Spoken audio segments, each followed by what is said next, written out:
Highly capable professionals often find themselves in a specific cycle. They sit down to start a complex project, only to abandon it within minutes for a less demanding task. This usually happens because of the way we visualize effort. This graph represents the standard mental model, the assumption that a 3-hour block of deep work requires a flat, high level of willpower from start to finish. When we view focus as a problem of continuous stamina, complex tasks feel daunting before they even begin. We anticipate a level of exhaustion that makes the work seem unsustainable. A different curve might better reflect the actual experience of getting started. In this model, the effort is heavily front-loaded, a sharp initial spike that drops off as the work progresses. Once you are engaged with the problem, the mental friction subsides.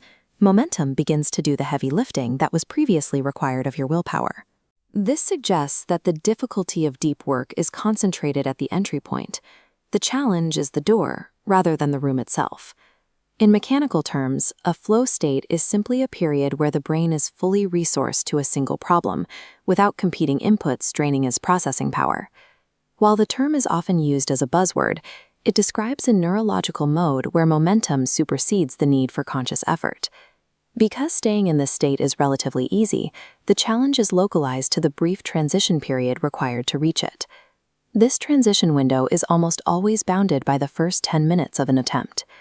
Effectively managing your internal state requires shifting your attention away from the total duration of the work and focusing entirely on surviving those first 10 minutes. Consider your mental state at the exact moment you sit down to work. Your brain is likely still running several background threads, processing a recent email, analyzing a conversation, or weighing a pending decision. When you open a new task, it competes for resources against everything else occupying your attention. The friction you feel in those first few minutes is the physical results of the brain attempting to handle these competing demands at once. It is a jarring process, very similar to forcing a high-speed mechanical system to abruptly change its direction. You aren't starting from a neutral state. You are starting from a deficit of divided attention. This friction is known as the neurological switching cost. Overcoming it requires the prefrontal cortex to intervene as a central processor. The brain must undergo an energy-intensive process to suppress those irrelevant background threads one by one. Only after those threads are quieted can the brain reallocate its full cognitive resources to the task at hand.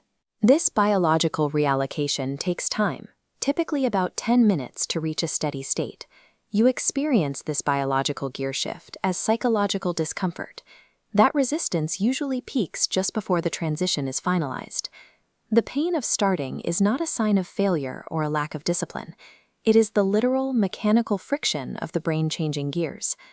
Most professionals make a critical error at minute 3 or 4 of this process. When the friction peaks, they decide they aren't in the mood or convinced they need more coffee before they can be productive.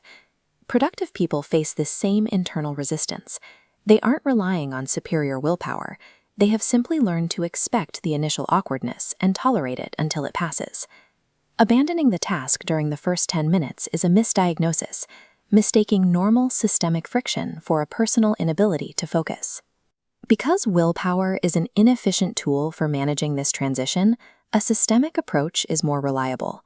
Your brain constantly monitors your environment to predict which cognitive state it should adopt. This is why it is often easier to focus in a coffee shop than at a home desk. The benefit of a public workspace is often the conditioned association with work, rather than the caffeine or the noise level.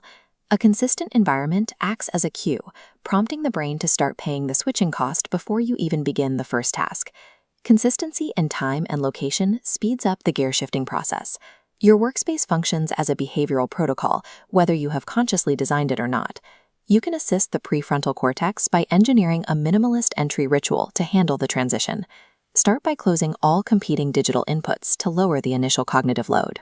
Open only the one task you are working on, and use the same ambient audio to trigger your focus response.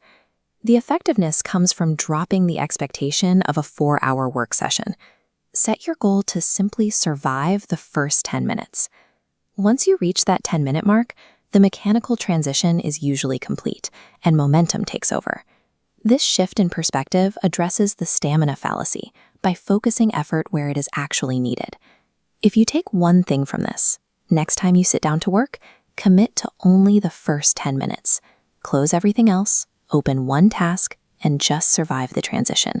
That is the only part that is actually hard.